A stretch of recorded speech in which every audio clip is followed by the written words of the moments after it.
افغانستان کی لیڈرشپ کو بڑے ہائی لیول پہ انگیج کرنے کی کوشش کی، جس کے نتیجے میں پاکستان کے نیشنل اسمبلی کے اسپیکر جناب ایاز صادق صاحب 15 ممبرز کا ایک ڈیلیگیشن لے کے کابل گئے، تمام لیڈرشپ سے ملاقات کی، اور عسکری قیادت میں پاکستان کے CGS chief of general staff general Bilal Akbar, اور اس کے بعد پاکستان کے انٹر سروسز انٹیلیجنس کے ہیڈ جنرل نوید مختار صاحب بھی کابل گئے، جہاں انہوں نے تمام لیڈرشپ کے ساتھ ملاقات کی۔ پریزیڈنٹ اشرف غنی کو پاکستان کی سویلین اور پاکستان کی ملٹری لیڈرشپ نے پاکستان آنے کی دعوت دی، جو انہوں نے رد کر دی۔ پاکستان نے سنسیئرلی کوشش کی ہے کہ جو صد مہری پیدا ہو گئی تھی پاکستان اور افغانستان کے تعلقات میں، وہ صد مہری توڑ دی جائے، اور اس کے لیے ایک ہائی لیول ڈپلومیسی جو ہے وہ لانچ کی ہے۔ پاکستان نے پولیٹیکل گورنمنٹ نے، پرائم منسٹر نے ایک بہت ہی ہائی لیول ڈیلیگیشن جس کی سربراہی جناب اسپیکر ایاز صادق صاحب کر رہے تھے، جس میں تمام پارٹیوں کی نمائندگی تھی، وہ کابل گیا، حکومتی لیول پہ تمام جو ان کے اسٹیک ہولڈر سے ان کو انگیج کیا۔ پریزیڈنٹ اشرف غنی اس میں شامل تھے، ڈاکٹر عبداللہ بھی شامل تھے۔ اس کے ساتھ ہمارے عسکری قیادت بھی ایک بہت ہائی پاور ڈیلیگیشن افغانستان گئی۔ CGS صاحب جنرل بلال اکبر تھے، ISI کے چیف نوید مختار صاحب تھے، لیکن بدقسمتی سے پاکستان کی ان سنسیئر کوششوں کے باوجود ہمیں یہ لگ رہا ہے، یہ فیل ہو رہا ہے کہ شاید افغانستان میں ابھی تک وہ ولنگنس نہیں ہے، کابل گورنمنٹ ولنگ پارٹنر نہیں ہے۔ ناظرین، یہ تو بات ہوئی پاک افغان بارڈر کی، یعنی پاکستان کے ویسٹرن بارڈر کی مغربی سرحد کی، جہاں پرانی 1893 کی ڈیورنڈ لائن کا ایکسکیوز یا بہانہ استعمال کر کے بارڈر پہ ٹینشنز کو بڑھایا جا رہا ہے۔ لیکن اسی ہفتے پاکستان کے ایسٹرن فرنٹ میں، مشرق میں، مقبوضہ کشمیر میں بھارت کی افواج نے، میڈیا نے اور حکومت نے پاکستان کے اوپر ایک بہت ہی مذہقہ خیز قسم کا الزام لگایا، جب یہ دعویٰ کیا گیا کہ پاکستان کی بارڈر ایکشن ٹیمز نے سرحد کراس کی، مقبوضہ کشمیر میں گئے، اور وہاں ہندوستان کی ایک پیٹرول ٹیم جو ہے، جو بارڈر پیٹرول ٹیم ہے، اس کے 2 سپاہیوں کو ہلاک کیا، ان کے سر کاٹے، اور سر کاٹ کے ٹرافیز کے طور پہ پاکستانی فوج جو ہے وہ انہیں اپنے بارڈر میں لے آئی۔ اس صورتحال کا جو دلچسپ پہلو ہے وہ یہ ہے کہ باوجود اس کے کہ دونوں کنٹریز کے، ہندوستان اور پاکستان کے ڈائریکٹر جنرل ملٹری آپریشنز یعنی DGMOs کی ہاٹ لائن پہ بات ہوئی، اور پاکستان کی افواج نے، ISPR نے، پاکستان کی حکومت نے، فارن آفس نے ایک سے زیادہ دفعہ بڑی کھل کے، بڑی تفصیل سے اس چیز کی وضاحت کی کہ ہمارے نالج میں اس قسم کا کوئی انسیڈنٹ، اس قسم کا کوئی واقعہ اس سیکٹر میں ہے ہی نہیں ہے، ہمارے حساب سے ایسا کوئی واقعہ ہوا ہی نہیں ہے۔ اور افواج پاکستان تو ایک ماڈرن پروفیشنل ملٹری آرگنائزیشن ہے، کوئی چنگیز خان کے زمانے کا میڈیول لشکر نہیں ہے، یہ کوئی داعش TTP نہیں ہے جو دشمن کے سپاہیوں کے سر ٹرافیز کے طور پہ کاٹ کے لے آئے۔ مگر اس کے باوجود، اس تمام ایکسپلینیشن کے باوجود اور اس الزام کے مذہقہ خیز ہونے کی باوجود، ہندوستان کے ملٹری چیف نے انتہائی ایگریسو انہوں نے پوزیشن اختیار کی، ان کے vice chief of the army staff جو ہیں انہوں نے بھی بہت ہی ایگریسو پوزیشن اختیار کی۔ ہندوستان میں پاکستان کے ہائی کمشنر جناب باسط صاحب کو بلایا گیا، ان کو بھی بہت تنبیہ کی گئی، اور ہندوستان کا میڈیا گزشتہ کئی دنوں سے مسلسل یہ سرویز کروا رہا ہے، یہ ڈیمانڈ کر رہا ہے کہ پاکستان کے خلاف کس قسم کا ایکشن ہونا چاہیے۔ اب اس کا جو دلچسپ پہلو ہے، افسوسناک پہلو ہے اور تشویشناک پہلو ہے تمام سوچنے والے ذہنوں کے لیے، کہ ایک ایسے وقت میں جب پاکستان کی حکومتیں، پاکستان کی سیاسی جماعتیں، پاکستان کے طبقہ فکر، یہاں کا میڈیا اپنے اندرونی مسائل میں الجھا ہوا ہے، تو اسی وقت ایک طرف ہمارے مغربی سرحدوں پہ اور ہمارے ایسٹرن فرنٹ پہ، دونوں ہی جگہوں پہ مصنوعی قسم کے بہت ہی انکنونسنگ ایشوز کو ریزن بنا کے ٹینشنز پیدا کی جا رہی ہیں۔ تو اس کی کیا وجہ ہو سکتی ہے؟ ناظرین، ایک بریک لیتے ہیں، اور بریک کے بعد دیکھتے ہیں کہ سپریم کورٹ نے جو جوائنٹ انویسٹیگیشن ٹیم بنائی ہے اس پہ اپوزیشن کا کیا رد عمل ہے۔ After break.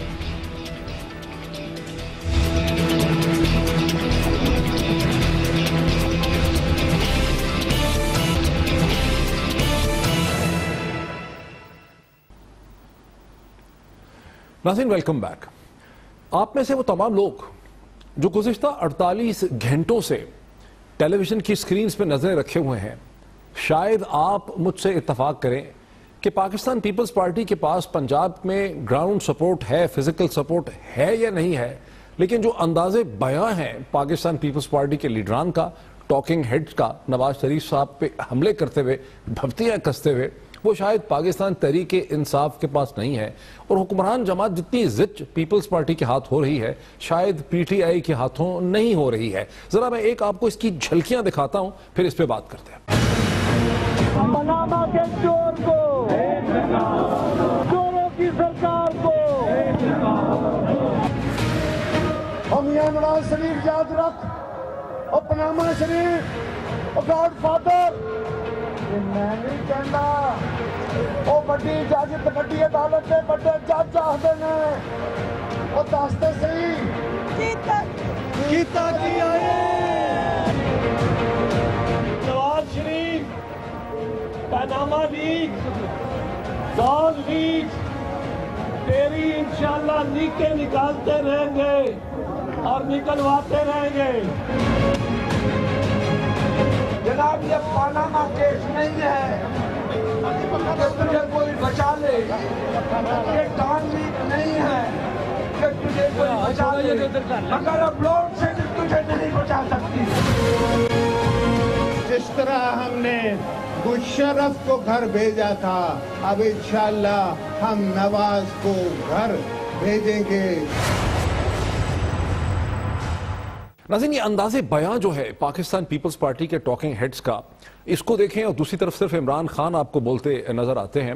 یہ تو ایک ایشو ہے. ذرا چودھری اعتزاز احسن صاحب کی جو لیٹسٹ سٹیٹمنٹس ہیں، یہ ایک ان کی درجنوں سٹیٹمنٹس میں سے یہ ایک چھوٹا سا ٹکڑا دیکھ لیں. یہ ورنہ جڑا ہے شریف خاندان دا خاصہ ہے، اے نہیں کرنا ورنہ پٹی وچ سٹ دیاں گے.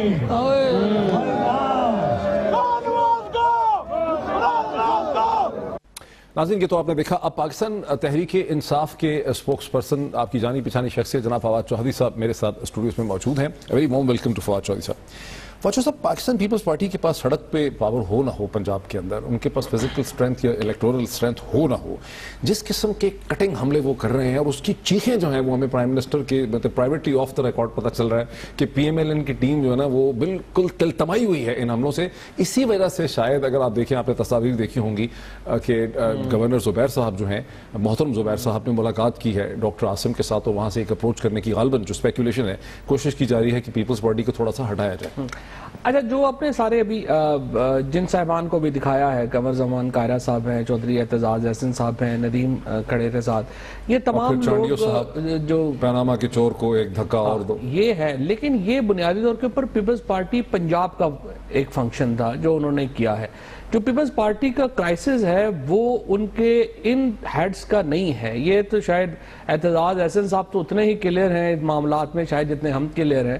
صرف یہ ہے کہ ان کا جو بڑا کرائسس ہے وہ کرائسس ہے جو زرداری صاحب کے لیول کے اوپر ہے، اور وہ ان کو وہ نہیں پتا کہ وہ کدھر جا رہے ہیں. جو پھر گورنر زبیر صاحب نے، محمد زبیر صاحب نے ملاقات کی ہے، جس کی تصاویر وہ کی تو گئی ہے آن دی ایکسکیوز آف ہائر ایجوکیشن، لیکن ظاہر ہے اس کو کوئی مان نہیں رہا.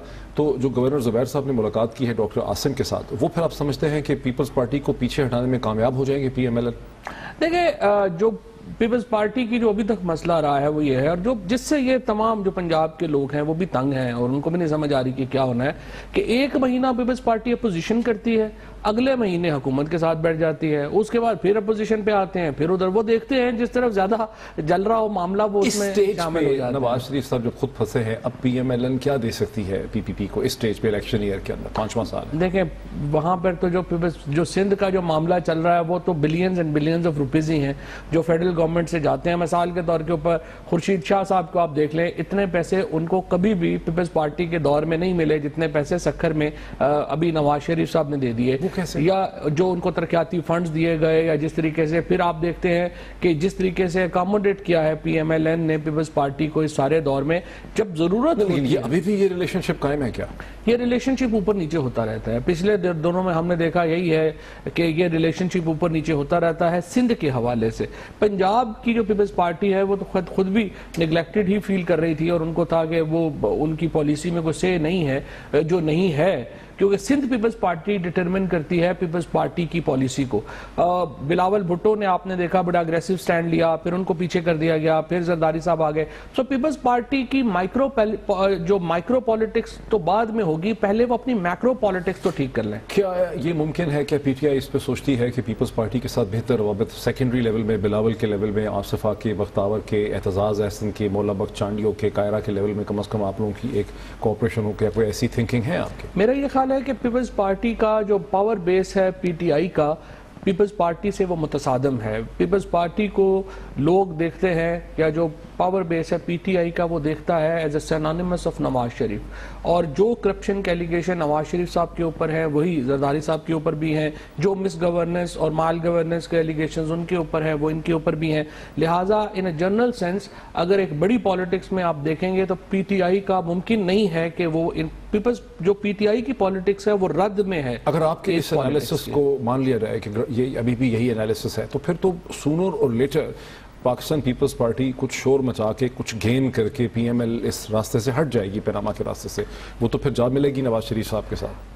پیپلز پارٹی کا ایک اور انٹرنل جو کرائسس ہے وہ یہ ہے کہ جو پنجاب میں جو پارٹی کی اپوزیشن ہے, دیکھیں پہلے ہی زرداری صاحب نے جو پالیٹکس کی ہے اس کے نتیجے میں جو پیپلز پارٹی کی ایک بہت بڑی پارٹی تھی, 40 سال کی ایک پارٹی ہے جو پورے پاکستان کی پارٹی تھی, اور آپ کو یاد ہوگا بے نظیر بھٹو کو تو کہا ہی جاتا تھا کہ چاروں صوبوں کی زنجیر بے نظیر, تو وہ پارٹی انٹیریئر سندھ تک محدود ہو گئی.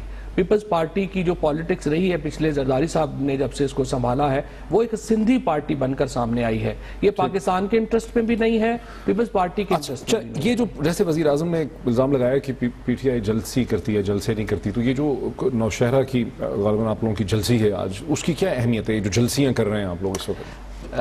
پرائم منسٹر صاحب کو میں نے جو ہے وہ ایک نظر کی اینک خریدی ہے, وہ پرائم منسٹر صاحب کو تحفہ بھیج رہا ہوں تاکہ ان کو آسانی رہے کہ وہ دیکھ سکیں کہ جلسہ کیا ہوتا ہے اور جلسی کیا ہوتی ہے.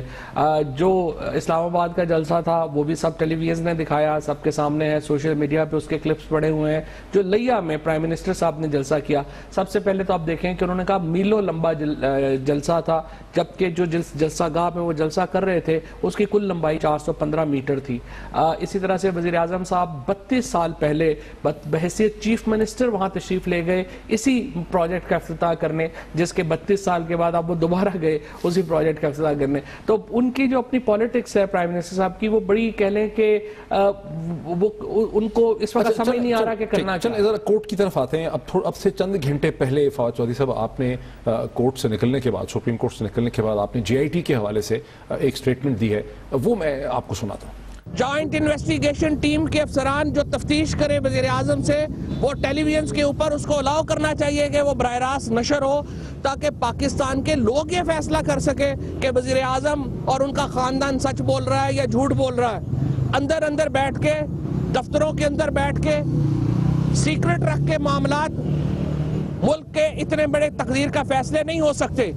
وہ وقت چلے گئے ہیں جب 4 لوگ اندر بیٹھ کے ملک کی تقدیروں کے فیصلے کر دیا کرتے تھے. ہم سپریم کورٹ کے ساتھ بھی مکمل تعاون کر رہے ہیں, ہم جے آئی ٹی کے ساتھ مکمل تعاون کر, لیکن ہم جے آئی ٹی کی شفافیت کے اوپر کوئی کمپرومائز نہیں کریں گے.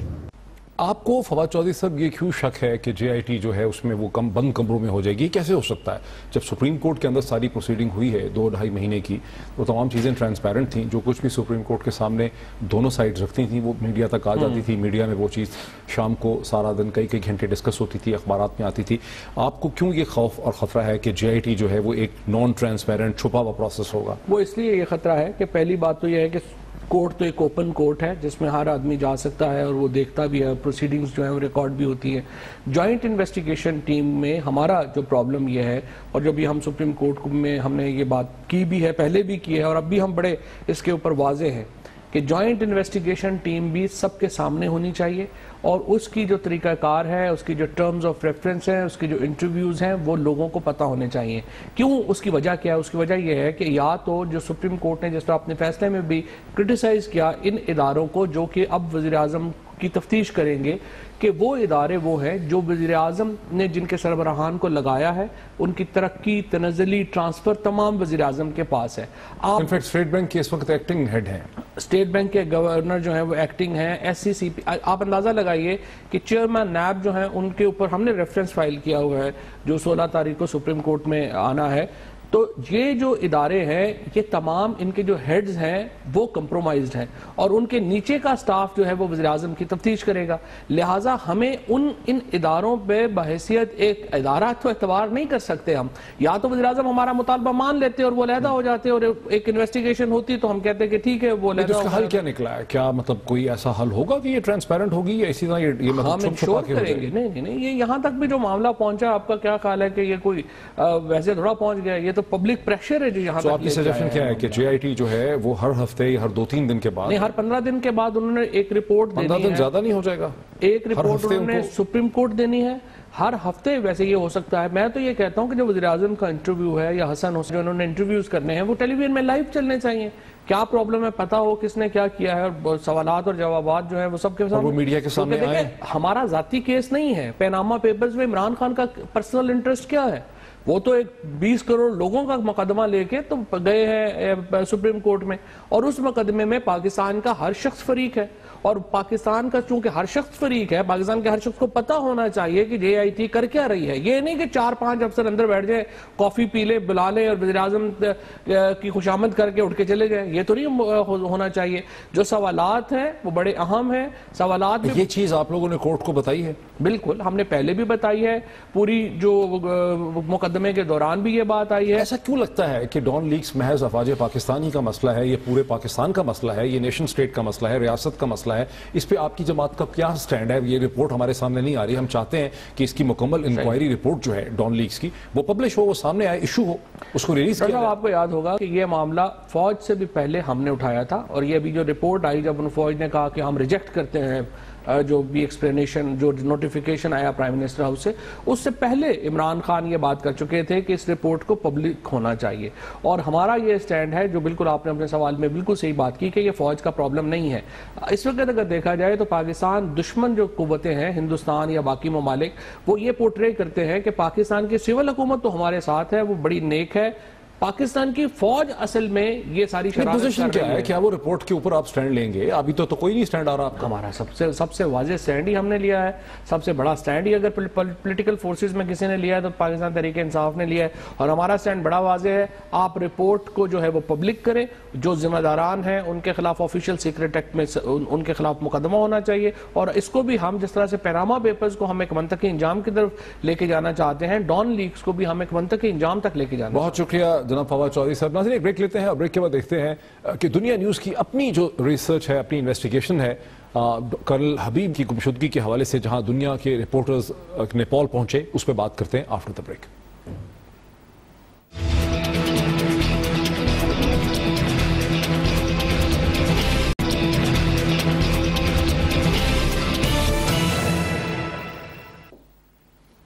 ناظرین ویلکم بیک. ناظرین گزشتہ مہینے اپریل کے پہلے ہفتے میں پاکستان آرمی کے ریٹائرڈ افسر کرنل حبیب ظاہر نیپال ہندوستان بارڈر پہ اچانک گم شدہ ہو گئے. چونکہ ان کی گمشدگی کے فوراً بعد کلبھاشن کی پھانسی کا حکم بھی سامنے آیا، اس لیے ایک عام قیاس آرائی ہے پاکستان میں کہ انہیں ہندوستان کی ایکسٹرنل انٹیلیجنس ایجنسی رو نے اٹھایا ہوگا، اور مقصد غالباً کلبھاشن کے ساتھ ٹریڈ آف کرنا تھا. دنیا نیوز کے نمائندہ خصوصی جناب عیسیٰ نقوی نیپال پہنچے اسے انویسٹیگیٹ کرنے کے لیے. میرے ساتھ اس وقت اسٹوڈیوز میں موجود ہیں، لیکن سب سے پہلے میں آپ کو ایک رپورٹ دکھاتا ہوں اسی حوالے سے.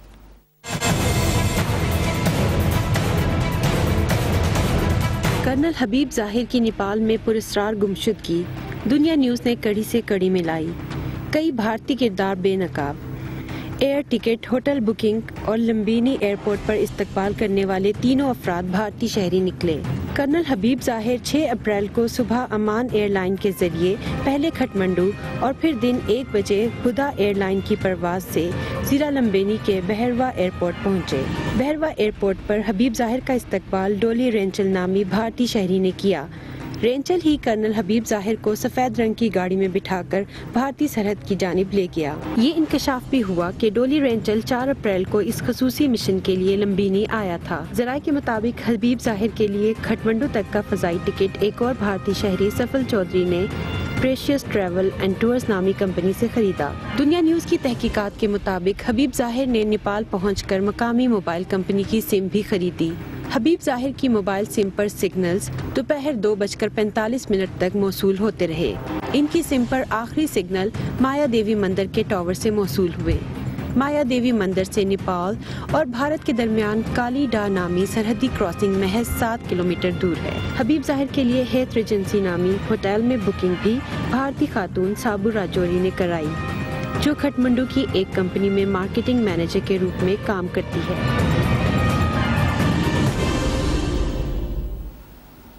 ناظرین یہ نیوز رپورٹ تو آپ نے دیکھی. اب عیسیٰ نقوی میرے ساتھ اسٹوڈیوز میں موجود ہیں. Isa very warm welcome to you. Thank you sir. Isa آپ کہاں کہاں گئے نیپال میں؟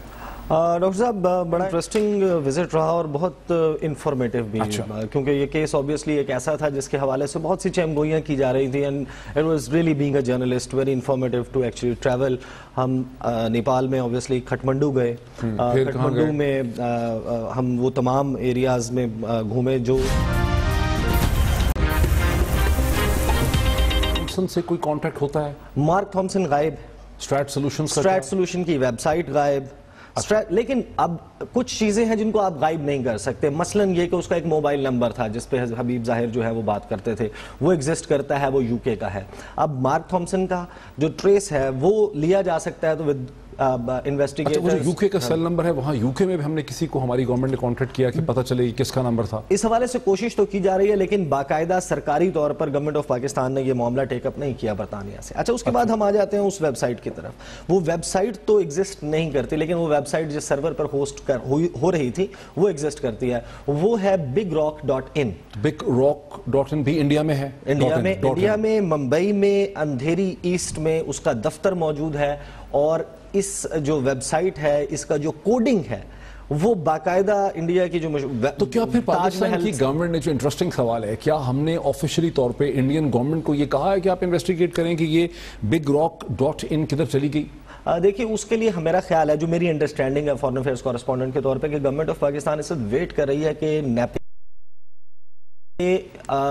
کوئی نہ کوئی ایک ایسا اشارہ, کوئی تحقیقاتی رپورٹ, کوئی چیز ان رائٹنگ مل جائے جو کم از کم یہ اشارہ کرتی ہو کہ وہ نیپال میں موجود نہیں. ابھی تک انہوں نے, کیونکہ اگر وہ نیپال میں موجود نہیں تو اس کا مطلب کیا ہے, وہ لمبینی سے غائب ہوئے ہیں. لمبینی اتر پردیش سے ملتا ہے. لیکن جن لوگوں نے ان کو ٹکٹ ایشو کیا, جیسے نام لیا جاتا ہے سبھو راجوری کا, ان کا کیا رول تھا؟ سوفل چودھری آپ نے رپورٹ پر نام لیا ہے, ان کا کیا رول تھا؟ یہ ایگزسٹ کرتے ہیں گراؤنڈ کے اوپر دونوں؟ دیکھیے, یہ دو کیریکٹرز ہیں جو ایگزسٹ کرتے ہیں. یہ سٹوری بڑی انٹرسٹنگ ہے جب آپ اس کو انفولڈ کرتے ہیں سٹوری کو, کہ جب میں نے 27 جنوری کا ریفرنس دیا, 27 جنوری سے 6 اپریل تک ایک series of exchange of emails ہے between colonel Habib Zahir and mark Thomson.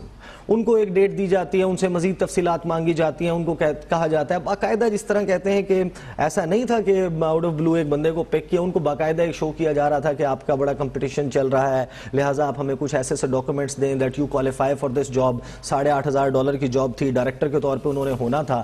پہلے کہا آپ کا کوالالمپور میں انٹرویو کریں گے, وہاں کریں گے, کرتے پھر کھٹمنڈو کا طے ہوا, اور بہروا جو ہے لمبینی میں موجود ہے, بہروا وہ جگہ ایئرپورٹ, وہاں کا جو ہے وہ پھر فائنلی آ کے ان کی جو لاسٹ ٹریول آئٹنری ان کے پاس ہے, اس وقت تک انہیں نہیں پتا تھا کہ وہ ایگزیکٹلی کہاں جا رہے ہیں, but they made it look so real. Colonel Habib Zahir میں ہی رو اتنی انٹرسٹڈ کیوں ہے؟ یہ بھی تو آخر اتنی بڑی پاکستان کی فوج ہے, ہزاروں آفیسر یہاں سے ریٹائر ہوتے ہیں, کرنل حبیب ظاہر ہی کو انہوں نے کیوں ٹارگٹ کیا؟ دیکھیے, یہ تو ایک سمجھنے کی بات ہے کہ جو بیسیکلی جو میری ریڈنگ ہے, اگر میں اس کیس کو دیکھتا ہوں تو میری سمجھ میں کیا آتا ہے, کلبھوشن یادو نیول کمانڈر کے رینک کا تھا. ٹھیک ہے, آپ اس کو ایکویٹ کریں پاکستان میں, ایک دیٹ از لیفٹیننٹ کرنل, اور ایک تو رینک سیم ہو گیا. دوسرا یہ کہ after Kulbhushan's arrest from inside Pakistan in Balochistan, his confessional statement, cramps پڑ رہے تھے انڈیا کو. We know جو ہم نے کہ ایران سے اٹھا لیا, اغوا کر لیا, ہائی سی سے اٹھا کے لے گئے, and now they wanted کہ کسی طریقے سے کسی پاکستانی کو, پاسپورٹ بھی تھا کلبھاشن کے پاس اپنا. بالکل. اب جو بیسیکلی یہ کہانی نظر آتی ہے اس میں یہ کہ کرنل صاحب جو ہیں وہ کسی مشن پر نہیں تھے. Why? How do you prove that? جو ہم نے جو پورا انویسٹیگیٹ کیا اسٹوری کو, بھائی کرنل صاحب اپنے نام پر پاکستانی پاسپورٹ پر لاہور سے ٹریول کرتے ہیں. He is not coming from Sri Lanka, he is not coming under name of somebody like XYZ. وہ کسی اور پاسپورٹ پہ نہیں آ رہے, اور جگہ جگہ سے تصویریں کھینچ کے بھیج رہے ہیں پیچھے سیلفیز. مزے کی بات یہ کہ ان کی معصومیت چیک کیجئے کہ وہ بدھا ایئرپورٹ پر پہنچنے کے بعد, گوتم بدھا ایئرپورٹ بہروا میں پہنچنے کے بعد, جس جہاز سے اترتے ہیں اس کی سیڑھیوں سے اترنے کے فوراً بعد ایک شخص کو کہتے ہیں کہ میری تصویر اتار دیں اس جہاز کے ساتھ. وہ تصویر اتار کے, وہ جب تصویر اترتی ہے وہ تصویر وہ اپنے گھر واٹس ایپ کرتے ہیں. کون ایسا بندہ ہے جو کسی سیکرٹ مشن پہ جائے, وہ عمان سے بھی اپنی تصویریں بھیج رہا ہو, وہ جہاز میں بھی اپنی سیلفی اتار کے بھیج رہا ہو, بدھا ایئرپورٹ پر پہنچ کے بھی بھیج رہا ہو. اچھا, پھر اس کے بعد جو بیسکلی اس میں ہم وائی وڈ آئی سے کہ اٹس را, یا پھر